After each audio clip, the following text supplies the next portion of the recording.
Formalmente yo me fui del clero. Soy un cura suelto. Pero yo no recuperé mi identidad cuando me dieron el ADN. A mí me costó mucho más recuperar mi identidad. Ninguna mujer nace para puta. Así lo siento y así lo vivo yo. No me puedo dar el permiso de morirme. Tengo que encontrar a mi nieta.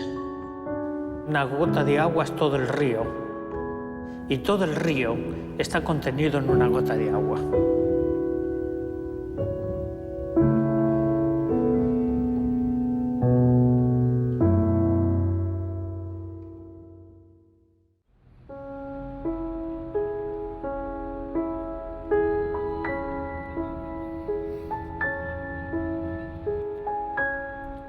Macarena Gelman tuvo una infancia común en la ciudad de Montevideo. Aunque todo el barrio conocía el relato de que la habían abandonado en una canastita, nunca sospechó que era hija adoptiva, y mucho menos que era una niña robada, cuyos padres biológicos habían sido secuestrados y asesinados por la dictadura argentina.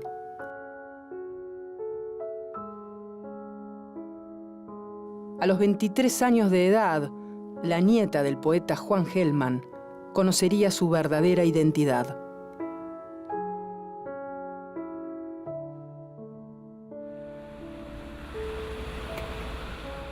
Macarena nació durante el cautiverio de su madre, María Claudia García, trasladada al Uruguay en el marco del Plan Cóndor y todavía desaparecida. Los restos de Marcelo Gelman, su padre, fueron encontrados en el canal de San Fernando en 1989.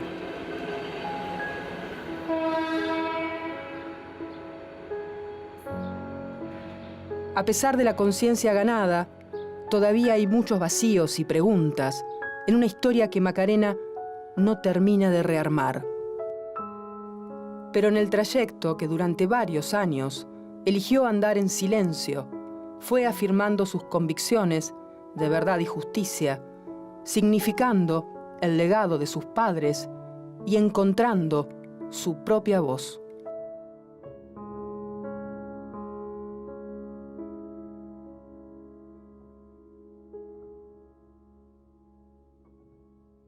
Cruzando el Río de la Plata una y otra vez, ¿no? De Montevideo a Buenos Aires, de Buenos Aires a Montevideo, ¿no? Y pensar que de alguna manera el río, ¿no? Un río que separa pero que junta, es también una buena imagen para dar cuenta de estos años y de este proceso, ¿no? Donde, bueno, se trata de juntar dos historias, de tratar de sintetizarlas, de significarlas, ¿no? Sí, la verdad que sí. Y bueno, ha sido realmente el transcurso de estos años el intento o los esfuerzos por integrar y por encontrar el lugar para cada cosa de la historia, ¿no? Para cada vínculo, para reconstruir un poco la historia que si bien había quedado totalmente separada, no reflejaba la realidad en lo absoluto. Así que bueno, sí. Y realmente desde que ya pasaron 13 años, además, ¿no? La primera vez que viajé en este plan a Buenos Aires fue en el año 2000, en abril del año 2000, para tomarme la muestra en el Banco Nacional de Datos Genéticos. Y a partir de ahí volvía y cada vez más hasta que, bueno, llegué a estar instalada tanto en un sitio como en el otro. Y realmente para mí, para mi historia y para mí, Buenos Aires me hace falta. Ya hace falta. Sí. ¿Y este momento cómo es, Macarena? Porque seguramente a contrapelo de lo que es tu naturaleza, digo, te convertiste en una figura pública, tu palabra comenzó a ser escuchada y demandada, ¿no? Y claro, son 13 años, ¿no? Desde que supiste tu origen y digo, ¿hasta dónde cambió todo, ¿no? Cuando podés pensarlo. Todo cambió. Absolutamente todo. Todas las coordenadas de mi vida cambiaron. No solo no era quien yo pensaba que era, o por lo menos todo lo que me faltaba de historia, ¿no? Porque, bueno, por supuesto que soy, fui y soy lo que fui por 23 años y lo que soy ahora. Creo que la identidad es algo que se construye y bueno, de alguna manera en este caso hace falta amalgamar un poco y ser más coherente, que en realidad se da muy naturalmente. Sí, por supuesto que hay momentos de sentirse esquizofrénico también, claro, ¿no? Pero se da muy naturalmente y eso por lo menos para mí fue una premisa para todos, o sea que las cosas se dieran naturalmente, ¿no? Tratar de no forzar absolutamente nada. Y bueno, sí, yo la verdad que siempre tuve un perfil más bien tendiendo a la clandestinidad que a tanta exposición, pero bueno, inclusive yo hasta el año 2008 no hice ninguna entrevista. 2005, 2006 habían tomado algunas imágenes, pero nunca acepté hacer entrevistas hasta entonces. Sí, fue una etapa para adentro, ¿no? Sí, era necesario. Y cuando me preguntaban, y yo decía, bueno, cuando yo sienta que tengo algo para decir y que es necesario decirlo públicamente, lo voy a hacer. Y bueno, así fue cuando presenté el pedido de reapertura de la causa judicial. Y eso desencadenó un poco después toda una situación, que el caso ya había sido muy mediático. Por tu abuelo, naturalmente. Por mi abuelo, por lo que implicaba, porque hasta el momento en Uruguay se había negado absolutamente la existencia de niños desaparecidos, de niños robados durante la dictadura, y bueno, esto irrumpe un poco para demostrar, como ha sucedido con todo en realidad en lo que tiene que ver con este tema, ¿no? Para mostrar, bueno, sí, es verdad, esto pasó y pasó también acá.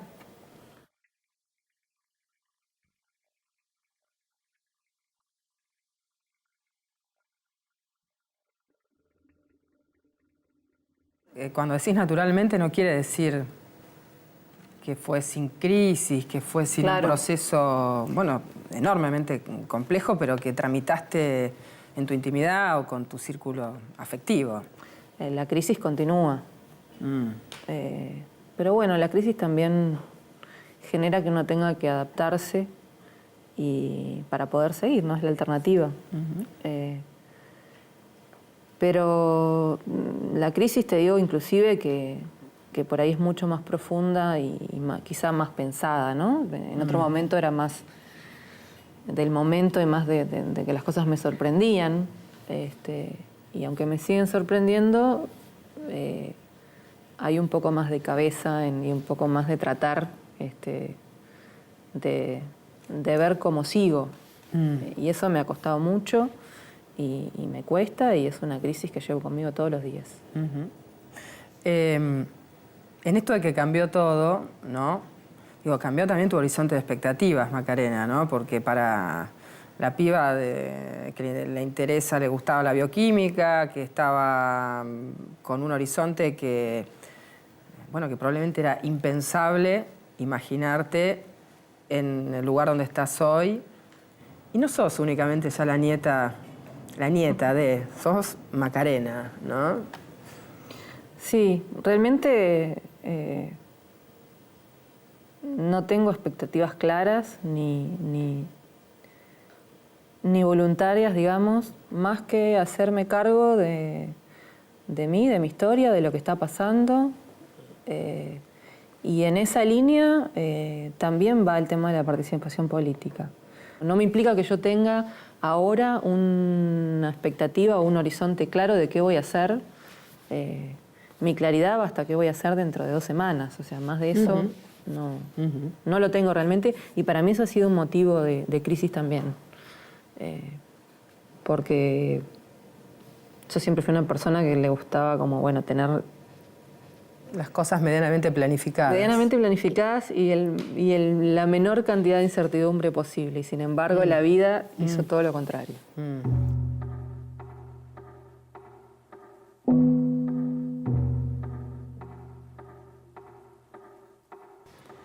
Bueno, este es mi abuelo Antonio y mi tío Alejandro, que viven los dos en Barcelona. Ellos se fueron prácticamente enseguida que fue el secuestro de mis padres. Este es mi abuelo Juan y su esposa Mara. Y fue en un homenaje en la UTBA, que fue en el mismo lugar donde velaron a mi papá cuando aparecieron los restos en el año 89.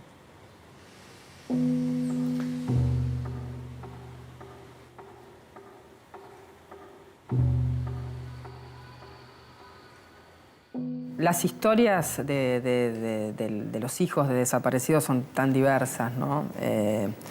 La de los nietos tan diversas. Cada uno ha podido rearmar su biografía. Con lo que le tocó, ha hecho lo que ha podido, ¿no? Hace algún tiempo vos decías, ¿no? en ese planteo sobre tus orígenes, tu identidad, que vos sentías en ese relato que de alguna manera tenías 4 padres, ¿no? 2 madres y 2 padres, refiriendo a tus padres biológicos, naturalmente, y a los de crianza. ¿Seguís estando en ese lugar del relato? ¿Algo cambió? No, yo el tema de mis padres lo tengo extremadamente claro. Tuve padres con los que crecí, que me criaron y que fueron y se desempeñaron como padres y por ende afectivamente ocupan ese lugar en mi vida. Pero están mis padres, que son los que me dieron la vida, los que querían, los que soñaron un futuro para mí y para todos, a quienes muy cruelmente interrumpieron la vida, como hicieron con las vidas de tantos argentinos en ese momento, bueno, y de tantos uruguayos también.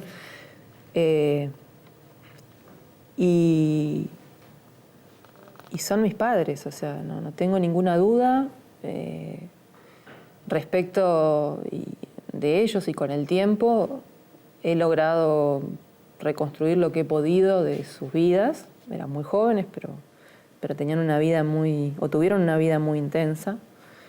Pero en el relato biográfico, en ese que se empezó a construir de cero, todos tienen su lugar, ¿no? Digo, y todos tienen su lugar, pero por supuesto, o sea, yo no tengo... no es tan sencillo tampoco, ¿no? No, me imagino que no, claro. Además de cierta no es mi intención, claro, además, simplificar la cuestión. No, claro. O sea, no es nada simple. Pero bueno, y es dinámico además, porque uno con el tiempo va adquiriendo nueva información y las cosas se pueden situar diferentes. Uh-huh. Y no hay que estar cerrados a eso tampoco. Uh-huh. En este momento es así, bueno, mañana no sé. Uh-huh.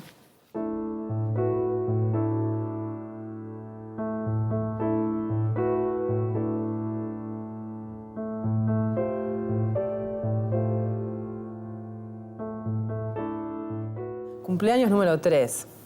Cumpleaños número 3, sí. Cuando veía esta foto pensaba en qué te pasa hoy con los cumpleaños, ¿no? Porque siempre la fecha de cumpleaños sigue siendo como un momento un tanto ambivalente en sensaciones. ¿Sigue siendo así? Sí. Siempre uno tiene temor que al decirlo, bueno, ya es dramático por sí, ¿no? Pero para empezar, yo estoy prácticamente segura de que esa es mi fecha de cumpleaños. Pero no totalmente. El 1 de noviembre. Pero no totalmente segura. 1 de noviembre del año 76. 76. Sí, pero no totalmente segura. No 100% segura. Así que partamos de la base que no estoy segura de que ese sea mi cumpleaños. Si bien es muy probable y todo indica que así fue. Y después, bueno, el momento del nacimiento es un momento, me imagino yo, y en el imaginario de todos está de una inmensa alegría. Y a mí me cuesta mucho pensar en qué condiciones mi mamá dio a luz. Y la soledad, y la incertidumbre, y la gran angustia de estar separada de mi papá y de no saber qué iba a hacer de ella. más allá de lo que ella por ahí pudiera pensar, qué sé yo, no me lo puedo imaginar. Y de alguna manera, y con todas estas historias, el momento del nacimiento, porque lo que se esperaba era el nacimiento, tiene como una cosa de que, bueno, de que era la certeza de que esa madre no iba a sobrevivir y que su hijo le iba a ser arrebatado. Entonces, es muy difícil festejar un cumpleaños en esas condiciones. Así que para mí es un momento de reflexión, es un momento muchas veces de tristeza. Ojalá me cambie con el tiempo, pero no sé. La verdad, no tengo toda esa fantasía del cumpleaños y... No la que tenía esa niña que soplaba las velas inocentemente. Exactamente. A los 3 años en el jardín de infantes. No. ¿Cuánto tiempo pudiste corroborar a partir de los testimonios de otros detenidos que conviviste con tu mamá en cautiverio, Macarena? Con toda seguridad hasta el 22 de diciembre. O sea que estamos hablando de 1 mes y medio. 1 mes y medio. Un poquito más. Es probable, la fecha que a mí me dejan en la puerta de la casa de quienes después fueron mis padres, es el 14 de enero. Pero entre el 22 de diciembre y el 14 de enero yo no tengo idea qué fue lo que pasó y no se ha podido saber nada. Ese relato que suena, bueno, tan pueril, casi de cuentito, de que te dejaron con una canastita en la puerta de los que luego serían tus padres de crianza. ¿De dónde sale ese relato? Ese relato lo cuenta mi mamá y de crianza y, bueno, es corroborado de alguna manera por allegados. O sea, los vecinos sabían esa historia. Los vecinos sabían. En mi llegada, la casa no se ocultó para nada. Al contrario, mi madre nunca fingió un embarazo. Ella estaba muy contenta y lo contaba a los 4 vientos. Por lo cual, eso no fue una cuestión que se ocultó. Pensándolo a la distancia y con las reservas del caso, porque no lo sé, pero pienso que eso fue armado para que ella pudiera recibirme. Armado para ella, probablemente. Sí. No, la canastita inclusive tenía una nota que decía, la nena nació el 1 de noviembre, soy la madre y no la puedo cuidar. Hay una cosa que a mí me impresiona mucho y es porque cuando ella me contaba esa nota, me decía, estaba escrita, era una letra que parecía de alguien zurdo de mano, ¿no? No zurdo de... Sí, por la caligrafía. Exacto. Y yo no pude evitar pensar, y bueno, y espero que no, pero mi mamá era zurda. Yo espero que no le hayan hecho escribir eso. La gran pregunta que todavía no tiene respuesta, ¿no? Que es cómo esa canastita y por qué llegó a esa casa, ¿no? Es probablemente la gran pregunta que tu padre de crianza, ¿no? Ángel Tauriño, no pudiste hacerle esa pregunta, ¿no? No, realmente él murió 3 meses antes de que yo me enterara de todo esto.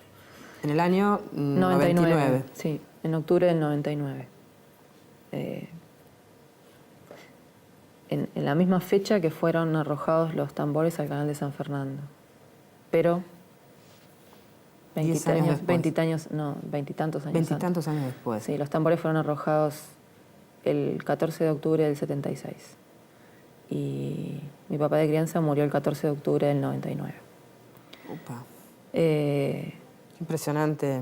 Sí. Es muy impresionante coincidencia. Sí. Hay que decir los tambores donde se encontraron los restos de Marcelo Hellman, de tu papá biológico. Sí. Y bueno, pocos días antes de morir, él lloraba mucho y me pedía perdón. Pero no me dijo por qué. Yo, en mi imaginación, no sé, que bueno, me quedo sola con con mi madre y bueno, seguramente tenga que hacerme cargo de muchas cosas. Pero en ese momento no... Recuerdo otro momento así que fue en esos mismos días que él necesitaba transfusiones de sangre y yo fui a ver si podía donar sangre. Y los tipos sanguíneos eran incompatibles de una manera que ponía en duda, si bien obviamente no podía afirmar nada, ponía en duda el vínculo. Sin embargo, yo con esos conocimientos y con todo eso que yo podía sospechar, mi única reflexión fue: mi sangre no sirve. Los mecanismos de la negación, Macarena, son infinitos, ¿no? Yo creo que, y siempre repito esto, dice, bueno, pero vos hasta los 23 años no sabías absolutamente nada. Y yo digo, bueno, sí, conscientemente yo no tenía nada consciente que me indicara o que me hiciera dudar o que... Pero en algún lado eso siempre está. Y eso para mí cobró otra significación además, porque en el momento que mi mamá de crianza me dice que yo no soy hija de ellos, en realidad no es ella quien me lo dice, sino ella intenta empezar a hablar y se pone a llorar.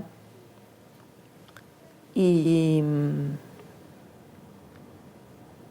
yo empecé como a adivinar qué podía hacer. Y no me tomó prácticamente nada llegar a la pregunta de lo que me tenés que decir es que no soy hijo de ustedes. Y yo realmente no sé de dónde salió eso. Creo que de algún lado salió porque podían ser tantas cosas. Y después otra cuestión son los sueños. Yo de chica tenía muchas pesadillas, pero la pesadilla era recurrente, era la misma siempre. Por lo menos desde que yo tengo memoria hasta casi los 14 años. Y la pesadilla consistía en que entraban hombres armados a mi casa con armas largas. Yo los veía por una ventanita del baño que tenía en la casa donde vivía en ese momento. Yo los veía por ahí llegar con armas largas, ropa oscura. Y yo los asociaba con ladrones.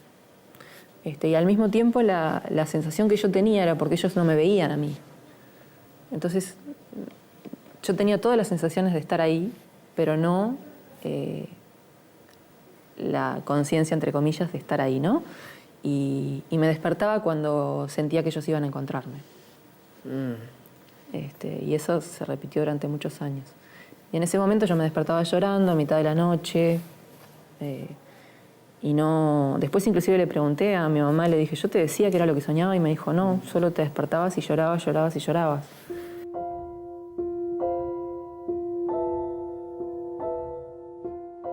Probablemente uno de los vacíos todavía, ¿no, Macarena? Ahí, ¿no? Cuando uno de los vacíos, además, porque siempre va a haber vacíos y siempre, bueno, a ver, en las historias de todos me parece que esto sucede, pero en las historias de los hijos, en las historias de los nietos, estos vacíos se aprende a convivir con ellos. Pero hay algunos que se sienten y que pesan, ¿no?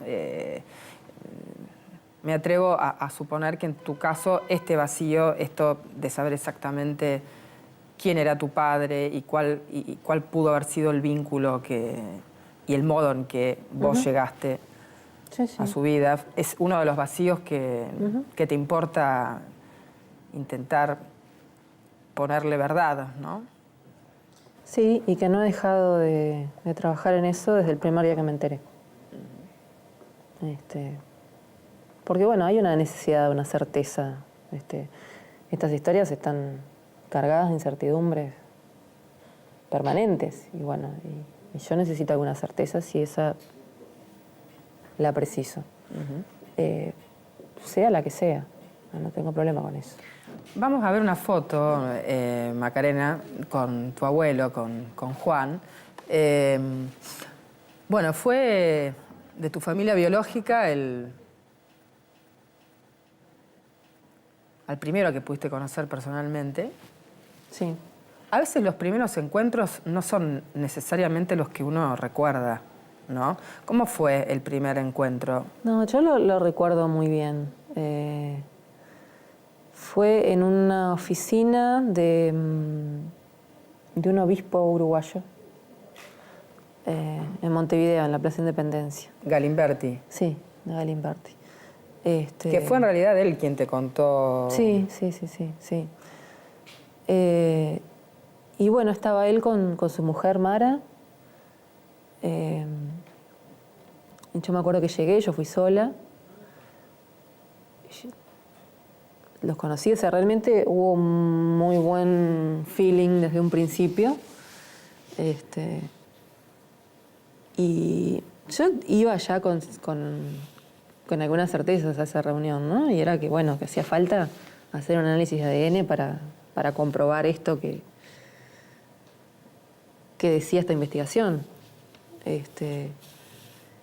Creo que estábamos todos bastante impactados y nerviosos, pero fue en un clima muy lindo. ¿Y cómo se fue construyendo el vínculo? Porque desde aquel momento que ya pasaron años y de una lucha que fue de los dos, ¿no? Primero fue la de él por encontrarte y ahora están juntos. Sí, ¿Cómo después se fue teníamos que redefiniendo? encontrarnos mutuamente. Y bueno, eso también se fue construyendo con el tiempo y se sigue construyendo con el tiempo y con las vivencias y con lo que podemos conversar, con lo que podemos estar presentes, con lo que podemos sentir.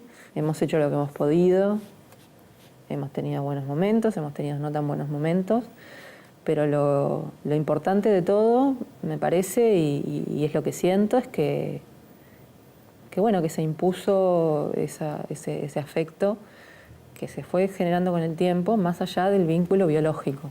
Y que yo aclaro que estas cuestiones de biológica y adoptiva y de crianza y qué sé yo las digo para que se entienda. Está claro. Pero no lo siento yo así.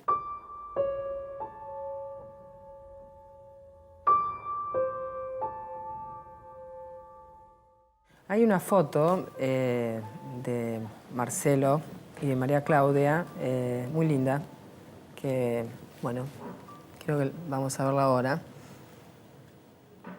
¿Estaba embarazada ya acá, María Claudia? Sí. Ese fue el día del casamiento. Estaba embarazada. Fue en julio del 76 el casamiento. Así que estaba embarazada de 5 meses. En agosto los levantan a los dos. Fue en agosto. Sí. Esto fue a principios de julio. Si mal no recuerdo, el 8 de julio o de junio. Creo que de julio. Sí, después el 24 de agosto. La madrugada del 24 de agosto es cuando se los llevan. Sí, son muy lindas esas fotos. Tan lindos los dos. Y cuando veía esta foto, además, volvía a la carta abierta que te escribió tu abuelo, ¿no? Donde él decía, bueno, hablando de vos, pensemos que esta carta está fechada en el 95. Ahora tenés casi la edad de tus padres cuando los mataron y pronto serás mayor que ellos. Ellos se quedaron en los 20 años para siempre. Y como lo dice él, ¿no? Efectivamente, cuando supiste tu historia, ya eras mayor. Ya tenías más años que los que ellos tenían en el momento en que los desaparecieron, ¿no? Esa constatación, que es corporal, porque te pasa por el cuerpo, es como muy fuerte, ¿no, Macarena? Sí. Sí, porque, bueno, uno inevitablemente recuerda sus 20 años y eran tan distintos. Estar tan ajena a todo lo que pasaba, qué sé yo. Sí. Dentro de no mucho tiempo los voy a doblar en edad. Es sumamente impactante eso. Y te da como una especie de bronca, ¿no? De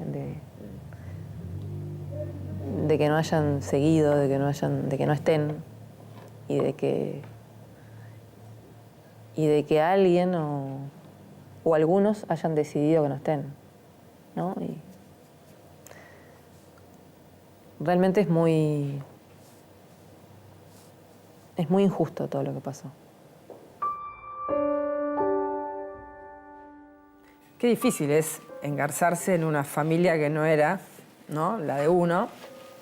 Y algo de esto de esta dificultad, pero al mismo tiempo de ese deseo amoroso de encontrarse, bueno, está en el relato de Berta, de tu abuela, que también, de tu abuela, de la mamá de Marcelo, que también recuerda ese momento, el inicial, el de los primeros abrazos, que son tan difíciles los primeros abrazos, ¿no? Mi nieta me empezó a llamar para preguntarme cómo tomaba todo esto, o qué pensaba yo. Bueno, yo le contestaba de una manera así como que no sabemos nada, no hay ningún análisis hecho. Yo muy entusiasmada diciéndole que ojalá fuera ella mi nieta y yo pueda ser su abuela. Pero después, cuando se hizo el ADN, entonces ahí sí me llamó para ya encontrarnos, para conocernos.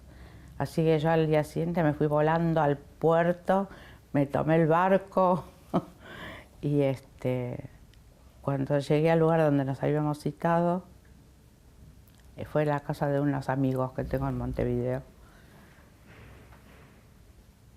Bajó del taxi, de un taxi, bajó ella y bajó la señora que la crió. Y la señora se me acercó para saludarme, pero yo ya no sentía más nada a todo alrededor mío.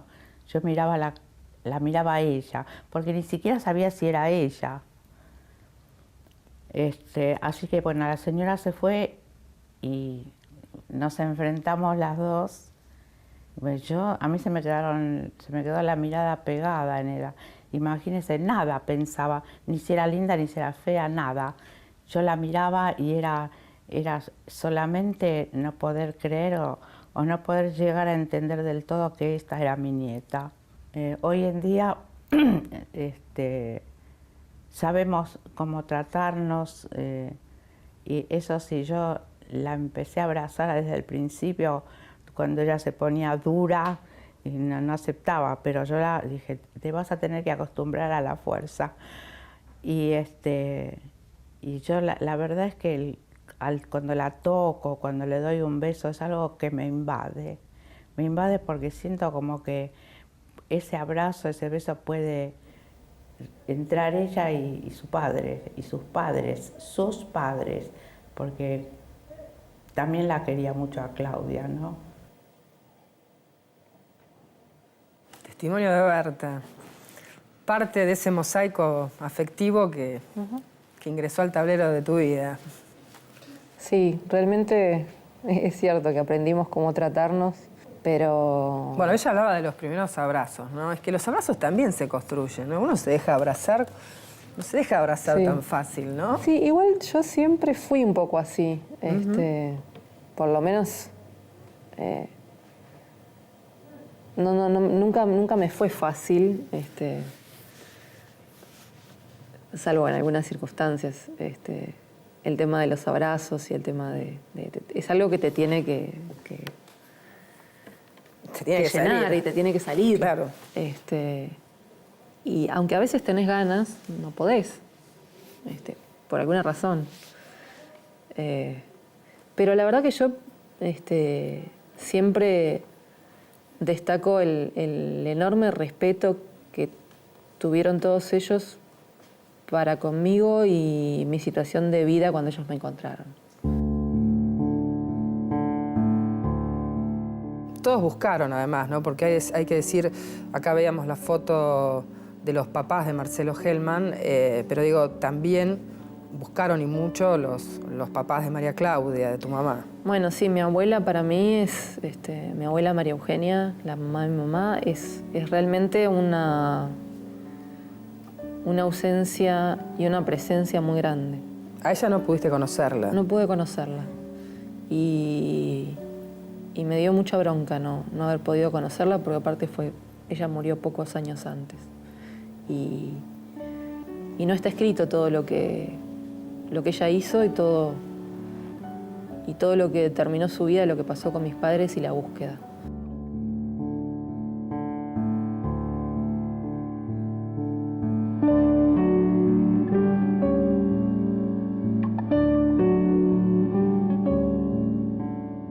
Esta foto es de mi abuela, María Eugenia, con mi mamá y mi tío cuando eran chicos. Y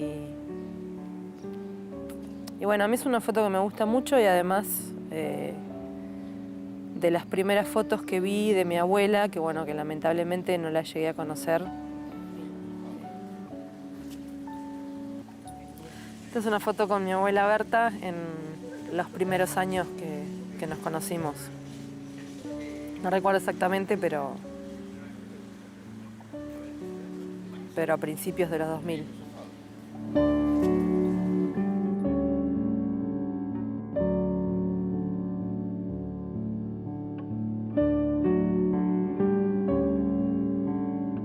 Denunciaste al Estado de Uruguay por la desaparición de tu madre, de María Claudia García. El Estado fue condenado y hubo un acto, porque así lo estipulaba la sentencia de la CID, un acto de un profundo valor simbólico para la institucionalidad uruguaya. Me gustaría compartir un fragmento de ese acto y del discurso del presidente Mujica. El Estado es responsable por la supresión y sustitución de la identidad de María Macarena Gelman García y Urreta Goyena, ocurrida desde su nacimiento hasta que se determinó su verdadera identidad y expresada como una forma de desaparición forzada, por lo cual en ese periodo violó sus derechos al reconocimiento de la personalidad jurídica, a la vida, a la integridad personal, a la libertad, a la familia, al nombre, a los derechos de los niños y niñas y a la nacionalidad, y por haber puesto en riesgo su supervivencia y desarrollo, afectando su proyecto de vida. También el Estado es responsable por la violación de los derechos a la integridad personal y a la protección de la familia en perjuicio del señor Juan Gelman, padre de Marcelo Gelman y abuelo de Macarena, como consecuencia de los sufrimientos ocasionados por estos hechos y su búsqueda de justicia.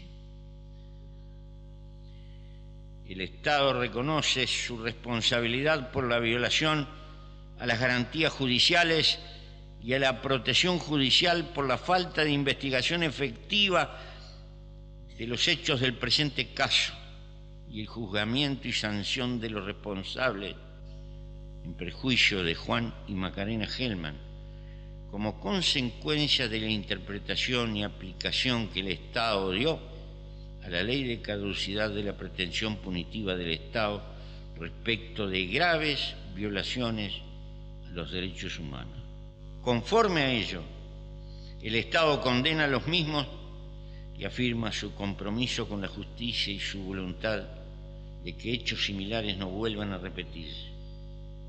Con este fin, el Estado ha dado y seguirá dando pasos firmes a efectos de reparar el daño. Gracias.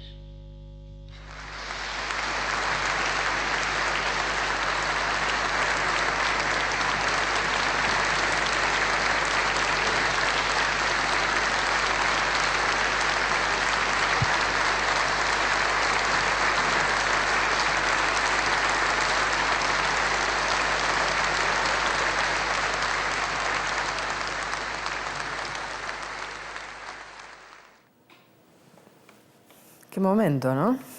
Sí, yo creo que es importante además dejar claro, porque se manejó públicamente como un pedido de disculpas, lo cual no fue. Y no lo fue, entre otras cosas, a instancias mías también. Es un reconocimiento de, como dice el discurso, de la responsabilidad internacional que le cabe al Estado por los hechos ocurridos.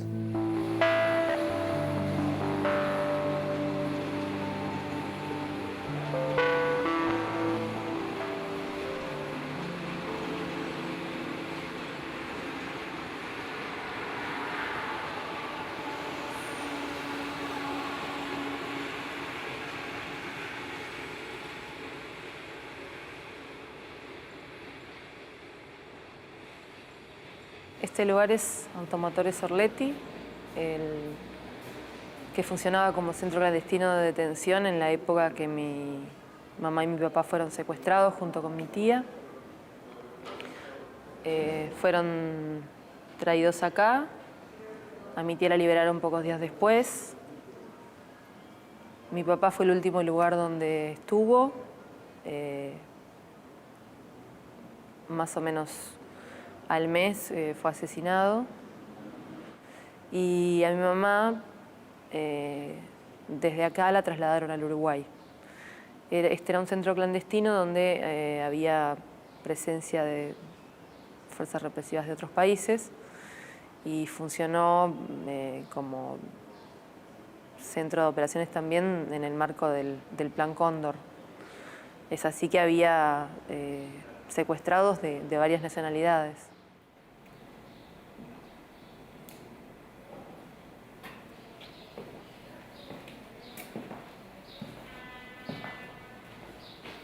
En términos subjetivos, ¿sentís que la escena de la justicia te permitió también cerrar algunas cuestiones? Sí, mira, en términos subjetivos y en cuestiones también muy objetivas, que por supuesto es elección de cada uno, ¿no? Y para mí fue sumamente importante poder escuchar los testimonios directamente, ¿no? Tanto los testimonios de sobrevivientes como los testimonios de el funcionario de prefectura que una madrugada haciendo su cambio de turno ve que tiran los tambores al canal.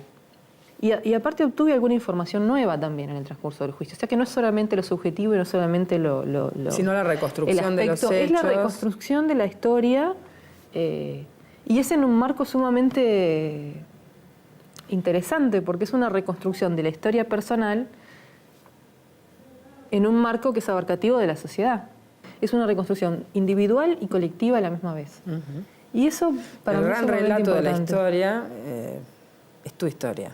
Exactamente, sí.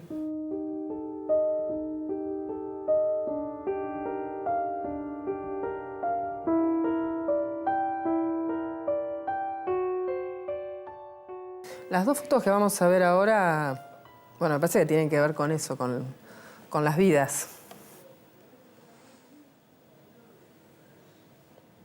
El de la camisa escocesa, ese es Marcelo, ¿no? Sí.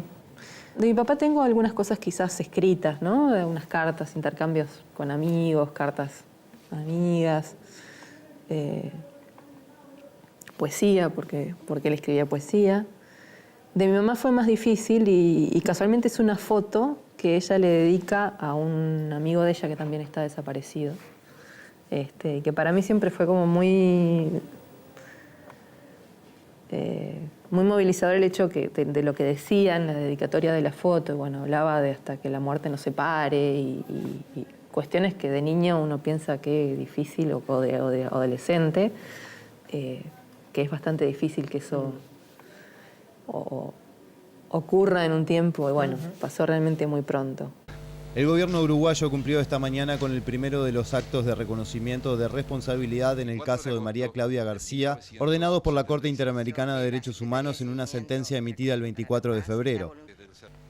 Bueno, estamos aquí para dar cumplimiento a la sentencia de la Corte Interamericana de Derechos Humanos, descubriendo una placa en memoria de María Claudia García de Hellman, de Macarena, y de todas las personas que estuvieron detenidas en este lugar, que fuera sede del Servicio de Información de la Defensa.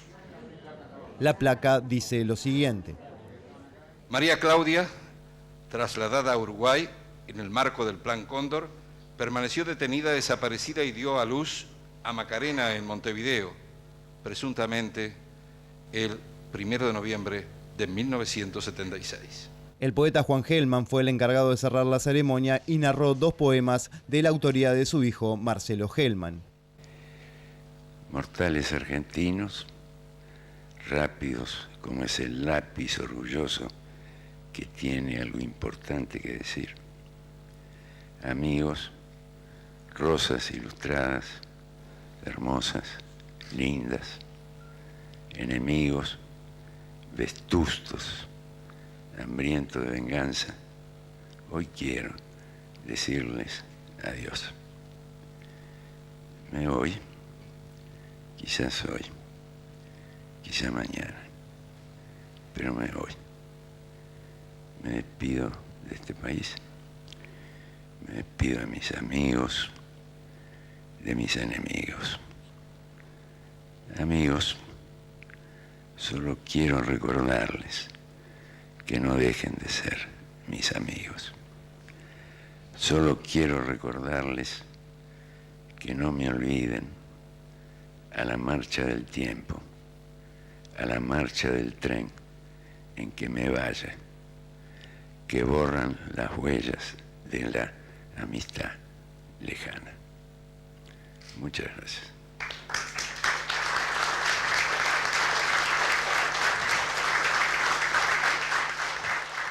¿En algún punto pudo esclarecerse por qué a María Claudia la llevan a Uruguay? Ella era argentina, toda su familia lo era.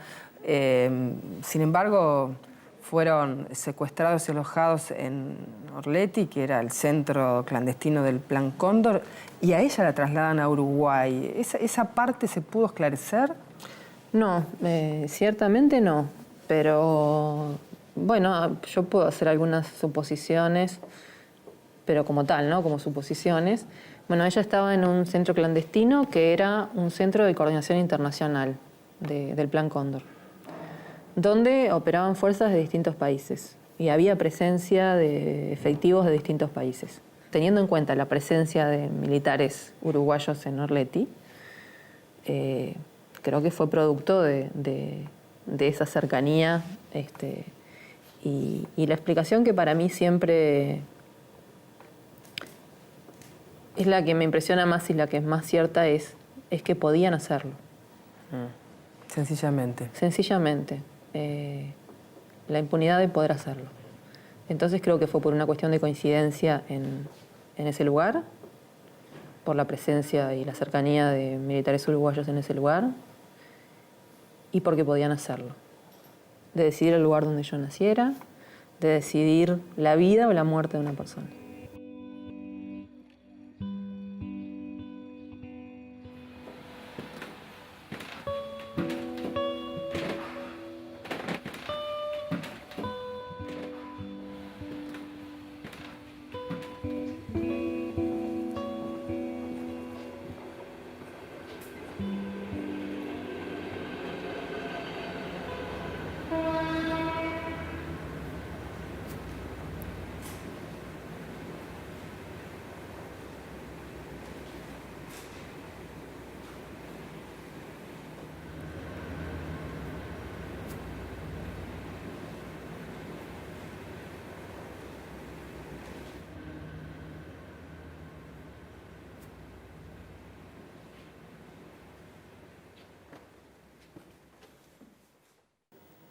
Macarena, ¿cuándo sentiste que estabas lista y que era el momento de cambiar de nombre? En realidad no fue un momento particular, sino que fue un proceso, ¿no? Si bien al principio, pero muy al principio, yo tenía claro que no quería hacerlo en ese momento. No que no quería hacerlo, pero sí que no quería hacerlo en ese momento. Fue los primeros 2 años, pongamos. Después el hecho de ya convivir con esta historia y conocer la historia, ¿no? Y querer esa historia también como mía. Y que bueno, y que la explicación era sencilla, eso tenía que ser de esa manera. Eso era así. Yo por más que tuviera otro nombre, otro apellido, yo era esa persona que había sido traída al mundo en esas circunstancias.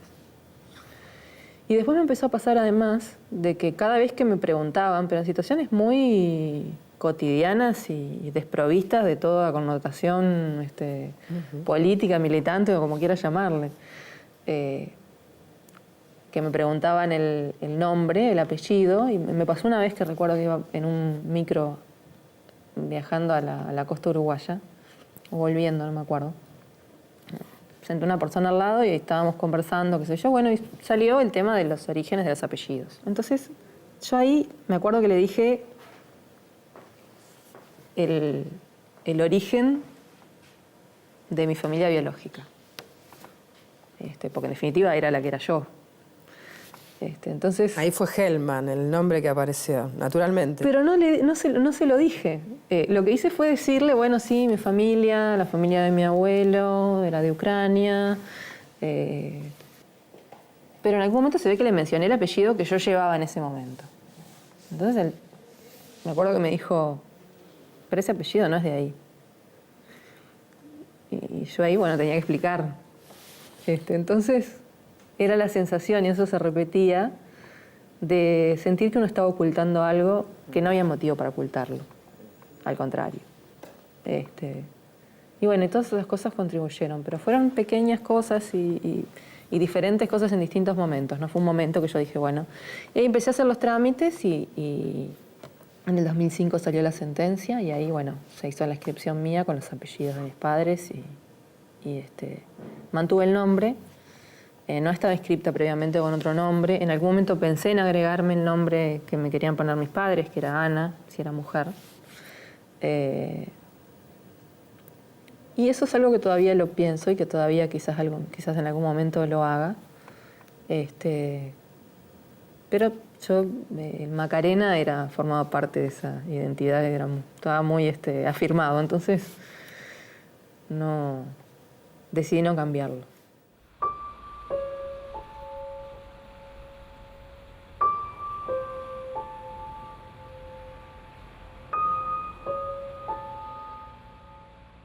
Y el legado de tus padres, Macarena, a ver, ¿te pesa?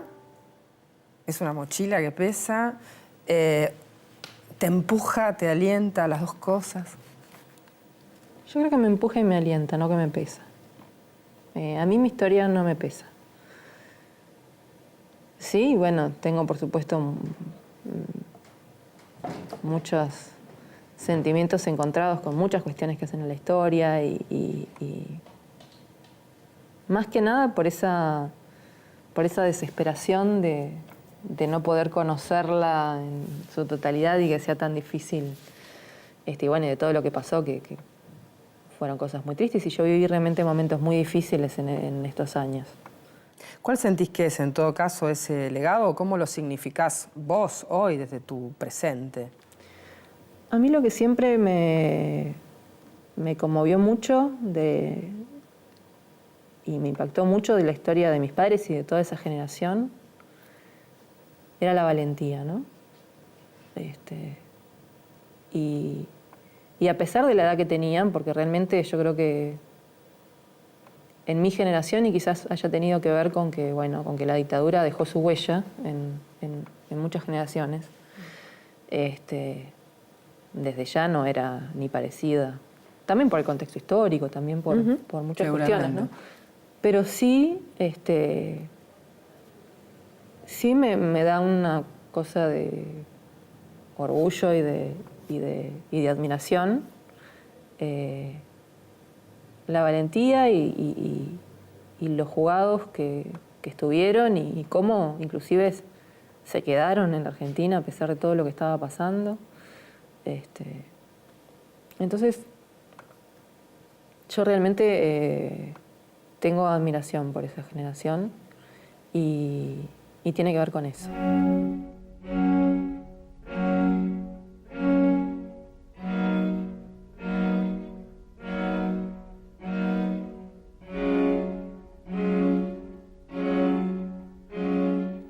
En este cierre y con esta foto de una Macarena que por supuesto no conocía todavía su origen, pero en todo caso con esta foto de otro tiempo, la propuesta es imaginar un diálogo entre ambas, Macarena.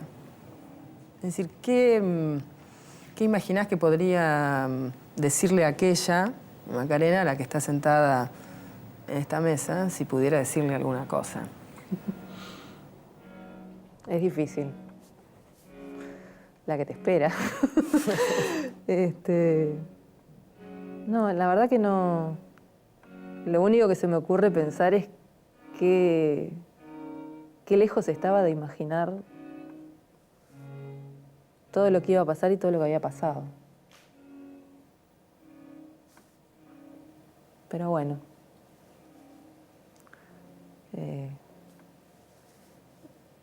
no me arrepiento de cómo hice las cosas o de qué decisiones tomé en el transcurso de estos años. Y es algo tan lejano, ¿sabes? Que yo tengo como muchas cosas que no recuerdo, más allá de las que son lógicas por el tiempo que pasó, ¿no? Pero yo siempre cuento que para mí cuando me enteré y es como todas eran imágenes que pasaban a una velocidad increíble y fue un estado de shock total, que no sé exactamente cuándo salí y si salí todavía. Si tuvieras que advertirle algo a aquella... No, que siempre es necesario hacer la propia experiencia y seguir los instintos y seguir lo que uno siente.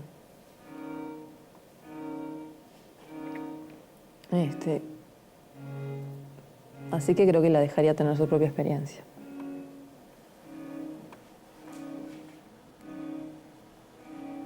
Gracias, Macarena. No, gracias a vos.